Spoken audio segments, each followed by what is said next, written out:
Chairman Nazimabad town Syed Mohammad Muzaffar का union committee number 1 का दौरा। पापोश नगर में जारी रोड कारपेटिंग के काम का मुआयना। सड़कों की तामीर में बेहतरीन मटेरियल इस्तेमाल किया जाए ताकि मजबूत और पायदार सड़कें तामीर की जा सकें। कराची। चेयरमैन नाजिमाबाद टाउन सैयद मोहम्मद मुजफ्फर का पापोश नगर में जारी रोड कारपेटिंग के काम का मुआयना। इस मौके पर vice chairman Nazimabad town Mohammad Numan Siddiqui, chairman UC1 Iqbal Hameed, vice chairman Aftab Hameed, director sanitation Zaheer Ahmed, incharge anti encroachment Rashid Kamal, बल्दियाती नुमाइंदे व दीगर बल्दियाती अफसरान भी मौजूद थे।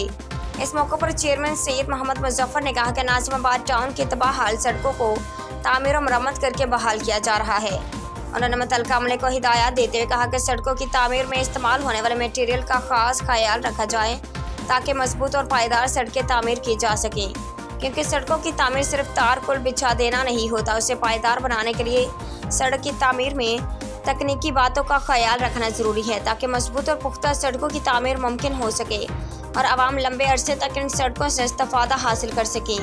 रोड कारपेटिंग करते वक्त इस बात का ध्यान रखना ज़रूरी है कि सड़कों के दोनों तरफ ढलवान हो ताकि बारिश का पानी सड़कों पर खड़ा ना हो और फौरी तौर पर दोनों तरफ वाक़ बरसाती नालों में बह जाए। वाज़ेह है कि नाजिमाबाद टाउन में मखदूश और टूटी फूटी सड़कों की वजह से ट्रैफिक की आमदोरफ्त में खलल पड़ रहा था और आवाम शदीद परेशानी से दोचार हो रही थी। इन अवामी मसाइल को मद्देनजर रखते हुए चेयर सैयद मोहम्मद मुजफ्फर ने नाजिमाबाद टाउन की हदूद में कायम सड़कों की बहाली का काम बेड़ा उठाया है और इस सिलसिले में नाजिमाबाद टाउन के मुख्तलिफ इलाकों में सड़कों की तामीर और इस्तरकारी का काम जोरों शोर से जारी है। उम्दा में पकाएं और जी भर के खाएं।